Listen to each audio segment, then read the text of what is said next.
So here we have the Audi A4 on an 18 plate. I'm going to start off firstly by showing you around the outside of the car, and then we'll hop in and run through some controls on the inside of it.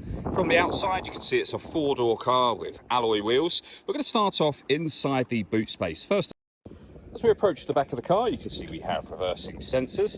Plenty of boot space as well, and you can increase that space by folding down those rear seats should you wish. Okay, so we're just going to work our way back around to the front of the car, and then we'll hop in and run through some controls from there. Just briefly before we climb in, I think it's well worth seeing the interior from this exterior point of view. There's plenty to run through on the dashboard, so let's hop in and we'll do that now. Okay, now that we're inside the car, we're going to start with the dials. Over on the left-hand side, we have the coolant temperature gauge, then the rev counter. Over on the right-hand side, the speedometer and fuel gauge. In the centre, you can see the total miles of the car. They are 70,091. Above that, we have a digital readout for the speedometer. You can change information displayed there using buttons on the steering wheel. There are other menus available to you as well, and you can cycle through those back around to the beginning again using the buttons just here.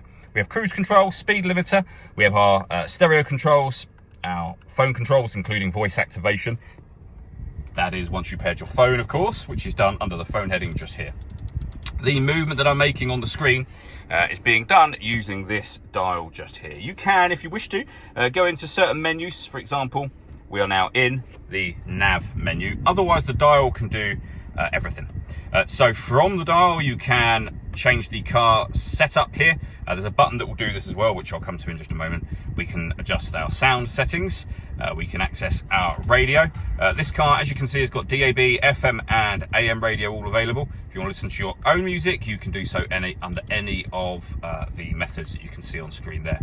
We've also got the telephone where you can pair that up, your navigation, and then a few other menus. I'd say all of that can be done using the dial.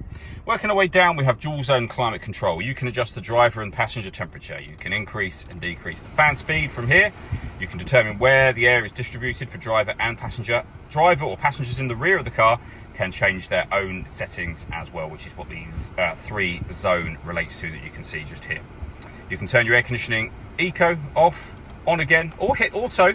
The car will now take control for you, which I'm going to override, to maintain the temperature you've asked for. We've also got a heated driver seat with 3 heat settings, and the same for the passenger side as well.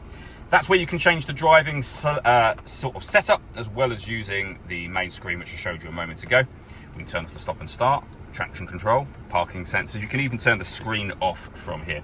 We have a 12-volt charging socket with USB input. This button will start and stop the engine. You just need to make sure the key is in the vehicle with you. 2 cup holders, the gear lever for the 6-speed manual gearbox. We have an electronic handbrake with an auto hold function. The controls we went through just a moment ago, and the volume for the stereo. All that leaves me to say is thank you for taking the time to watch this video. If you'd like to come and see the car for yourself and have a test drive, please feel free to give us a call here at Surrey Specialist Cars.